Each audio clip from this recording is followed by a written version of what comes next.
Welcome back to the Means Report. We appreciate you staying with us. Thanks to Tina Slindak, my first newcomer on the commission, who was my guest. And now the next newcomer on the commission is the commissioner-elect from the great District 5. He is Don Clark. Don, thanks for all you've always done for our community, and thanks for being here today. Yeah, thanks for having me, Brad, for sure.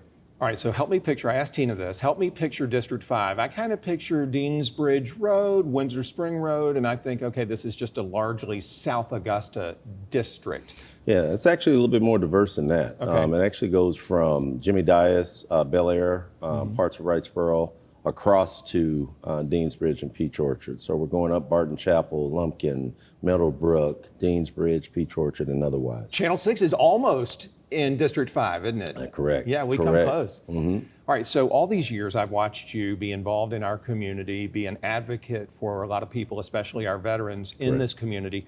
What made you decide to say, okay, I'm gonna become a politician now, run for office? Yeah, you know, I mean, it was simple. I didn't think we were being represented appropriately. Unfortunately, there's a lot of need out there, and a lot of constituents feel that they really weren't a part of the growth and development. And they just felt their needs weren't being met. So I could choose to sit by and allow that to continue to fester, or I could jump into action and be a part of the solutions. You know, Don, I've seen you a lot at commission meetings. I'll look down at the monitor while the news is on, and there you are in the audience. Have you learned a lot by watching those commission meetings? And if so, do you think it'll let you jump right in and get to work in January? Yeah, I think you know, the commission meetings definitely provide a wealth of knowledge, but actually getting in the community provides even more. And, you know, I've committed myself since I retired out of the military to really being in the community at the ground level, understanding some of the needs, and understanding the fact that, you know, everyone contributes to the overall, you know, government budget and through their taxes and everything. But how about we make sure that folks receive a return on investment for what they do contribute, and that their needs being met where they live and thrive. You know, when you say needs, I picture potholes, I picture garbage pickup, I picture essential services that make my life as an Augustan better. Is that what you're hearing from people, or is it more than that? Yeah, you know, in some cases it is. Some cases it's, you know, the streets are in a point of disrepair, or not having enough lighting on the streets and roads, or even support for the retention ponds, you know, or just the beautification of the city. But it also means even support with understanding how to navigate through the governmental support agencies and otherwise. What's that going to look like at a commission meeting? Will it be, or maybe it won't be a meeting, is it a phone call to a department to say, hey, one of my constituents is trying to get something done. Would you please respond to him or her? Yeah, and that's what the commissioners are for. Yeah. You know, we're supposed to ensure that we are in tap with the areas that we represent, but more importantly, that we respond to the constituents' needs. I think the last thing any of us want in any regard is not having the responsiveness of someone caring about my concerns, or making sure that you prioritize me just as much as the building of a facility or a business or otherwise. We got to make sure that the human aspect of things is really intact. What about your military background Yep. and how that might help you as a commissioner? I cannot thank you enough for your service. I appreciate that. To our nation, absolutely. Will that help you? Are there connections at Fort Eisenhower maybe? Are there connections in other parts of the military that'll help you be better at your job? Yeah, you know, I think it all ties in together. You know, Augusta is a very diverse city with many attributes that we're really proud of. Fort Eisenhower is one of it for sure, but there's so many men and women that have served their country proudly, that have made Augusta home, and they are looking for the opportunities, just like I was, to fully immerse themselves in the environment, but more importantly, bring a lot of the skill sets that we, you know, learned throughout the years and throughout our travels, and really bring it and apply it where we live. You know, I think it would be such a high honor and privilege to have a veterans cemetery here. Yeah. You and former Mayor Bob Young, my predecessor here at Channel 6, have worked so hard for that. Don, are we close to that, or is it time to maybe temper our expectations? No, I mean, we're not going to give up on that. I mean, number one, we've gone through a lot of steps with this. Yeah. And we've really, Bob and I jointly together have laid out all the things in place. Right now, it's just the funding. We got to get the funding source established. This was the first year that we directly made our ask to the state government to provide the funding for the cemetery. Previously, it was through the federal government. But the fund that they have established for that in the federal government is so grossly underfunded. Yeah. And we're competing against every city in the country. If we depend on that, we'll never get it. Yeah, there's a lot of towns ahead of us. There is. So that's why we changed our direction, and we made the request directly to the state. First year making their request directly to them for the total funding. So we'll do it again this year. Good, and hopefully the state steps up and helps us. What do you think about the latest headlines? The mayor of Augusta, not just Garnett Johnson, but the mayor of Augusta now gets a full-time vote on the commission. Do you like that? Yeah, I'm gonna tell you, I think to me, it was an easy answer. Obviously, 74% of the constituents said, hey, absolutely. It's time for us to progress. It's time for us to really make some change and updates to our charter, to our government, and make sure that it meets where we are today. At that time, the charter met where, the area was at that time. But it's time for us to do our due diligence, to go in there and make the updates and changes needed. And this was a great step.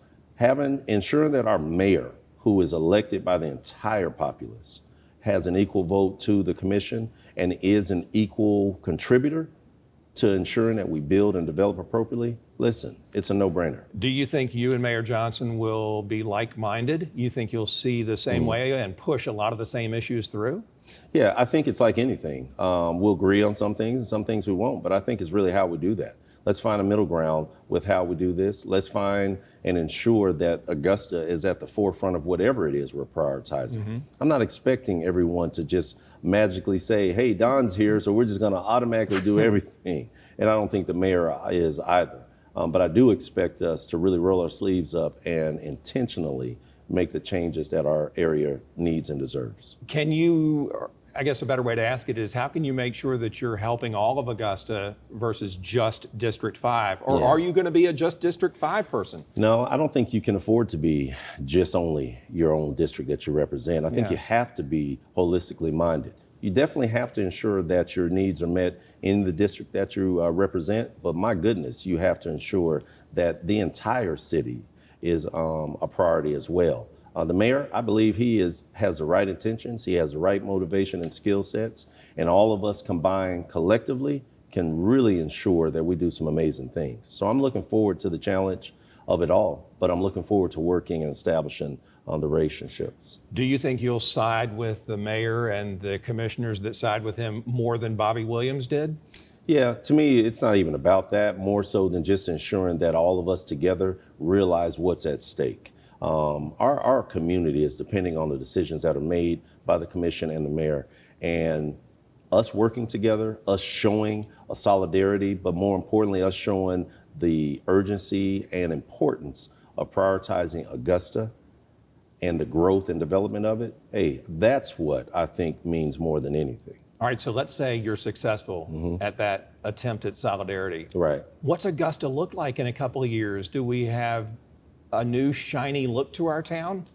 Yeah, I think number one, let's ensure that we meet those fundamental needs, that people are looking for. Make sure you beautify our city, not just, one time a year, but 365. Give people something that they can really apply even their efforts towards wanting to be a part of.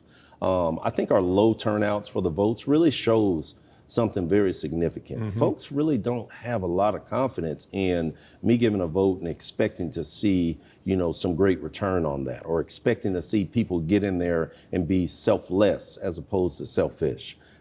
They want to see the city grow.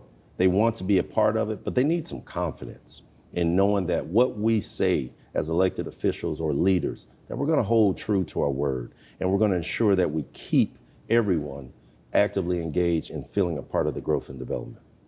Couple more questions. Okay. First one goes to the safety of Augustans. You as a commissioner will play a role in that. The sheriff's race is heating up, DC. Yeah, Does it matter who wins as far as your relationship with the sheriff's office and helping to keep us safe? And how strong are your ties to them? Yeah, I think bottom line, none of us can say that we could care less about that aspect of it, because it absolutely affects all of us. The safety of our streets, of our community, that's important. And that's a huge one that we all need to take very serious. And I hope folks really understand what's at stake. There's a lot of concern out there. The numbers, it's been reported on numerous times that we have low numbers for our deputies and otherwise.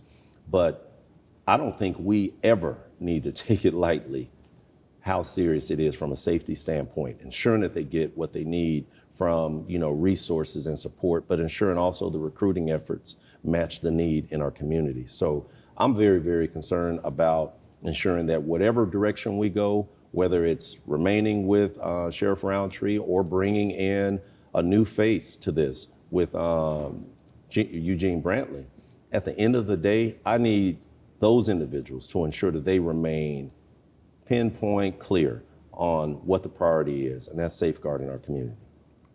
Don Clark, we are out of time. Oh, I knew man. this. I know. We should have done the whole 30 minutes. I know, my with bad. one 30 minutes for you, one 30-minute for Tina. But thank you, and please come back. I appreciate you. Absolutely. District 5 Commissioner-elect Don Clark, our special guest today. When we come back, how you can help us get more great guests like Don Clark, like Tina Slindak. We'll show you how to stay in touch on the Means Report.